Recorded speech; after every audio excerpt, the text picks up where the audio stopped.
బాపట్ల జిల్లా Bollapalli toll plaza వద్ద మార్టూరు పోలీసులకు 2,05,00,000 రూపాయల నగదు పట్టుబడింది. ప్రొద్దుటూరు నుంచి విజయవాడకు వెళ్తున్న కారులో పోలీసులు తనిఖీ చేయగా ఈ డబ్బు దొరికింది. డబ్బును తరలిస్తున్న వ్యక్తులు సరైన ఆధారాలు చూపించకపోవడంతో డబ్బును సీజ్ చేశారు.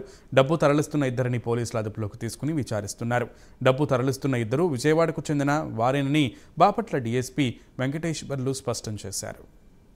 జిల్లా ఎస్పీ గారి మేరకు ఈ రాబోయే ఎన్నికల సందర్భంగా ఈ బొల్లాపల్లి టోల్గేట్ దగ్గర చెక్ ఏర్పాటు చేయడం జరిగింది.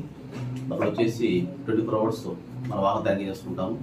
ఈరోజు ఈవినింగ్ 6:30కి ప్రాంతంలో బొల్లాపల్లి చెక్ పోస్ట్ దగ్గర టోల్గేట్ దగ్గర ఎదురుపడే ఎస్ఐ గారు సిబ్బంది తనిఖీ చేయగా అక్కడి నుంచి మన ఒంగోలు సైడ్ నుంచి ఒక వాహనం వచ్చింది, డిజైర్ వాహనం.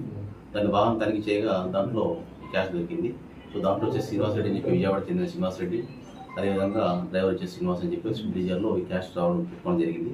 ఈ క్యాష్ ఎక్కడ తెచ్చారని చెప్పి విచారించగా వాళ్ళు పొద్దున్న నుంచి తెచ్చామని చెప్తున్నారు. సో వీడు వచ్చేసి స్వీట్స్ బిజినెస్ అని చెప్తున్నారు, అక్కడ మిల్లర్స్ దగ్గర తీసుకొస్తామని చెప్తున్నారు. అయితే సరైన ఆధారం చూపడంగా మేము క్యాష్ చెక్ చేసి ఇన్కమ్ ట్యాక్స్ పంపిస్తున్నాము. సో ఇన్కమ్ ట్యాక్స్ తర్వాత తీసుకుంటారు. ప్రస్తుతానికి క్యాష్ వచ్చేసి మేము వచ్చేసి బాపట్ల నుంచి మా ట్రేజ్ పంపిస్తున్నాము. ఆ తర్వాత అదేవిధంగా తదుపరి చర్య నిమిత్తము ఈ యొక్క గుంటూరు పంపిస్తున్నాం ఐటీ శాఖ వాళ్ళకి, వాళ్ళు వచ్చి విచారిస్తున్నారు.